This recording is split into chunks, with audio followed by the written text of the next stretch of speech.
Chapter 11, verse 1. Spirit of God alights upon the twig of the shoot that grows from the stump of Jesse. It's a stump because the ancestral tree of Jesse, who's the father of King David, has been cut down. God banished the line of the kings of Judah when Babylon destroyed the temple and deported them to Babylon.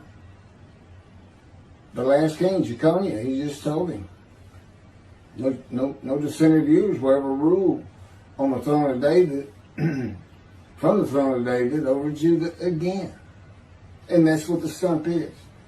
A shoot grows out of it. That's a different line of descendants we don't know anything about. David had many, many children.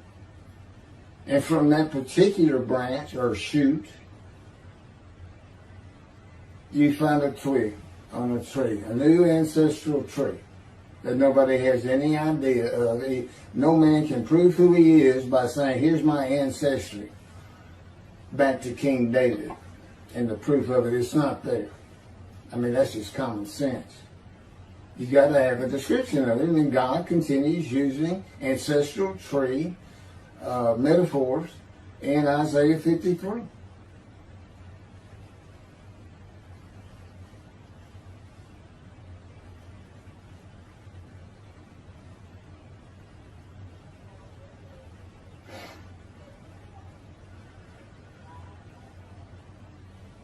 This is prophetic. Isaiah prophetically refers to the stump of Jesse, father of King David, as an announcement of the ending of the line of the kings of Judah. And Isaiah's writing this, or God's having him write it, but he's writing this long before Jeconiah was banished by God and Jerusalem and the temple destroyed. Whose last king, Jeconiah, was banished and the line terminated. The line of the kings of Judah is the ancestral tree of David, forbidden to ever rule in Judah and Jerusalem. The tree fell, leaving a stump. It is the line of heirs in the first chapter of the book of the New Testament of Christianity, of the Holy Bible.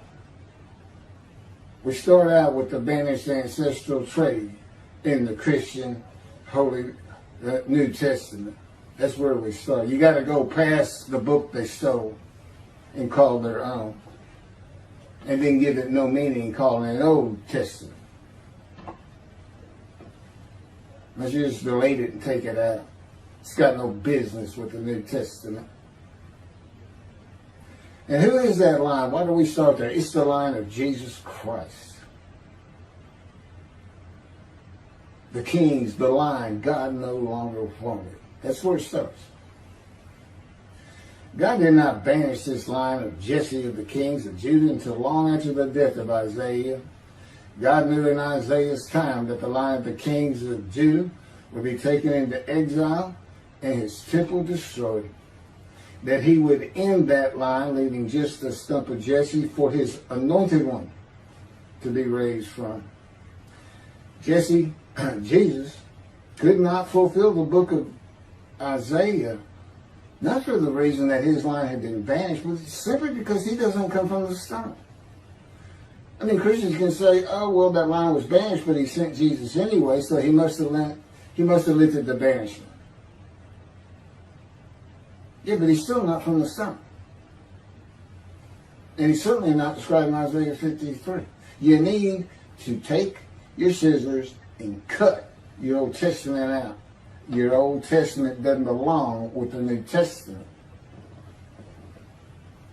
There is no Jesus in it. He didn't do anything in it except he took some parts that the Jews expected,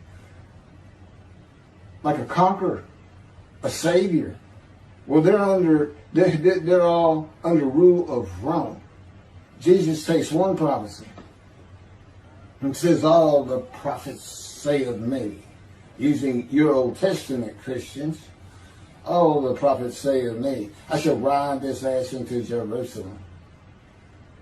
And the prophecy he's quoting, the next verse is verse 10.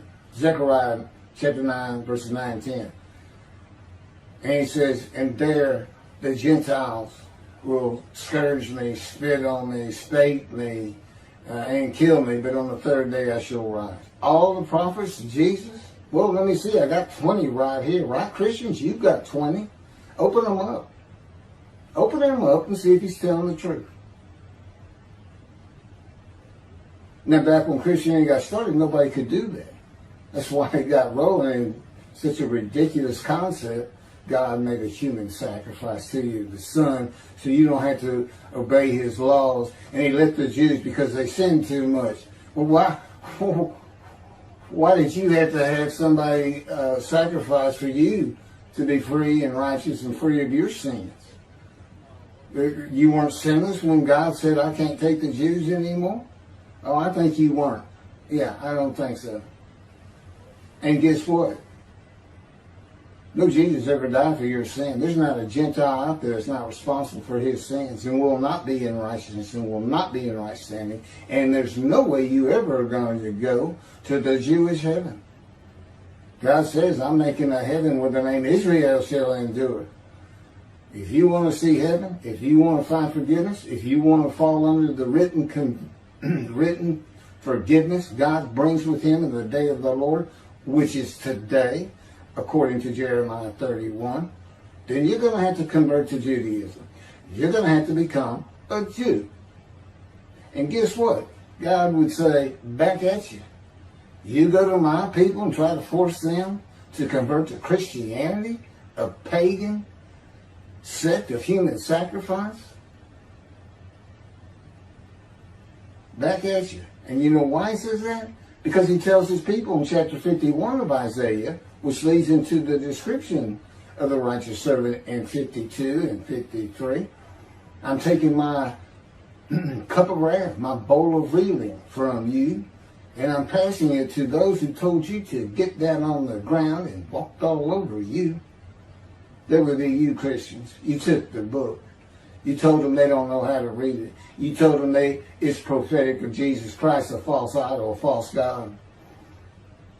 You told them that he's the man in Isaiah.